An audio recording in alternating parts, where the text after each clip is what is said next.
Difficult game for Harriers, but they still come away with a point.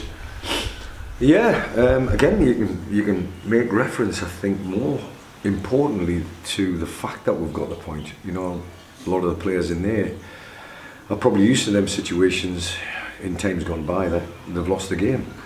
And there was a possibility we could have lost the game. Did they deserve to win the game? The answer is no. Did we deserve to win the game? The answer is no. So you could say that probably both managers will be happy. No, I've got to find a way of winning games like that, when they're tight, when they're horrible, when it's not great to watch, when it's an advantage in terms of the territory. All of them things were in play, and what they probably are in play quite a bit in the National League.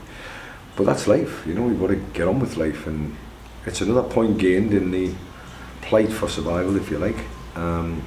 A lot of the supporters will be thinking, we're at home, we should be beating Dorking. No, you know, nobody's got a divine right to win a game of football. We've just got to go about it in the right manner. I think we huffed and puffed a little bit today. You know, our best players didn't perform to the best of their ability, and when they're on song, I can be honest with you, I think there's 2 or 3 of the players that can play in higher level. We're here for a reason, because the whole team's here for the reason, and I'm part of that team now.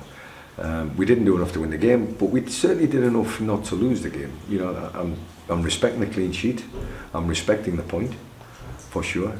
And I think, you know, what we've got to learn from the fact that days gone by we might have lost that game, and we haven't. Phil, you're looking at Harriers, the form side in the bottom half of the table, to go 5 unbeaten, 4 wins and a draw, and to drop a place must be a little bit disheartening as well.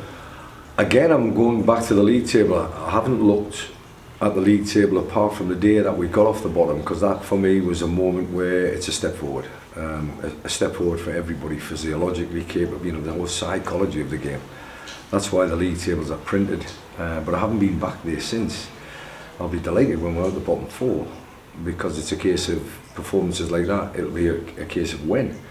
The resilience was there. I think we showed a lot of commitment towards keeping a clean sheet, but we didn't commit enough to the final third and the beautiful part of the game, if you like. You know, the moment that 3,000 fans have come for to see that little bit of magic, you know.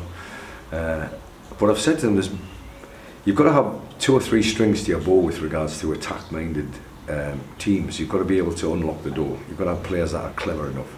And if you can't on the day perform to the highest level, because you can't, we're human beings, we can't do it every week, you've got to be able to maybe nick a point or 3 from a set piece. And we didn't do enough of that. And I think we've got a couple of things, 3 things are required in a set piece movement: quality of the delivery, and then commitment. And I think we've got 2 out of 3 right. If we get that 3rd part right, I think we'll score a lot of goals from set pieces, because I think it has to be said, Hemo's delivery and Jack Lambert's delivery is better than this level. It's on the money, it's where you want it to be. I just need to get players going in there, certainly centre halves. It's a free challenge, it's a free hit.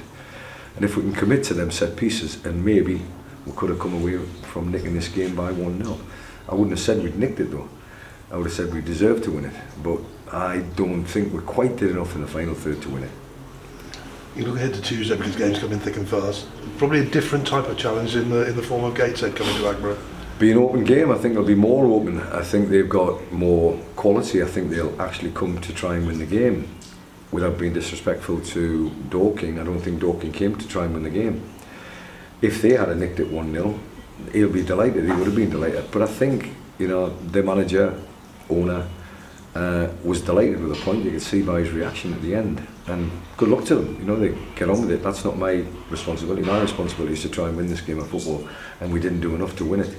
So I'm disappointed for the fans when they turn up. You know, when they turn up in the numbers, you just want to put a smile on their face, and you want kids to remember these days. You know, they'll never remember a 0-0 draw against Dorking, unfortunately. But if there had been a moment of magic that I could be talking to you about, just one moment of magic, unfortunately, it didn't happen during the 90 minutes. It's probably happened before the game or after the game. That's too late.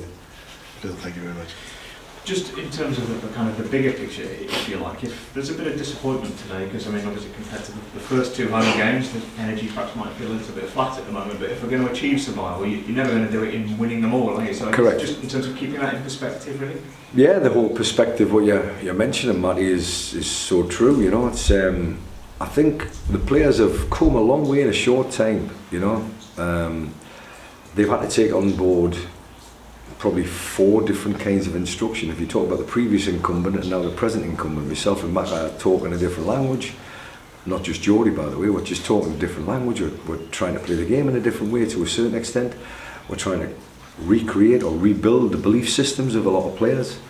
And this point might go a long way towards that, you know, this clean sheet might go a long way towards that. You know, if you're talking 5 games, 3 clean sheets, you've got to say Dibbs is doing his job. You've got to say the back 3, back 5 are doing their jobs. People are putting their bodies on the line now to stop things going in our goal. We didn't go 2-0 behind, fantastic. So we didn't have a mountain to climb, but from minute 1 I almost felt as if it was going to be a frustrating day, and it's either going to be a moment of magic or it's going to be a set piece that won the game. Neither of them came along. And in terms of Tuesday night against Gateshead, a different kind of match day experience in terms of atmosphere. To talk about a midweek game, yeah. Perhaps the make of the crowd a little bit different, but the support's still very vital, isn't it? I can't thank them enough for putting bums on seats. I can't thank them enough for what they're trying to do to the players on the field. The players support them, and that's all you can ask for. There's no criticism coming from anybody. You know, they can see commitment from the players. I can see commitment from the players Monday to Friday, let alone Saturday. Everybody's putting their bodies on the line. Everybody's running the distances, the yards, and people are now competing for places. You know, I had a fairly strong bench today. I had 1 or 2 players that were very, very disappointed, very upset by sitting in the stand, and we've got a couple of injuries to come back as well. So the squad's getting stronger, but it's not just about the strength and depth of the squad. It's about turning that into wins, and if we can do that enough times between now and the end of the season, we'll be in the National League next year.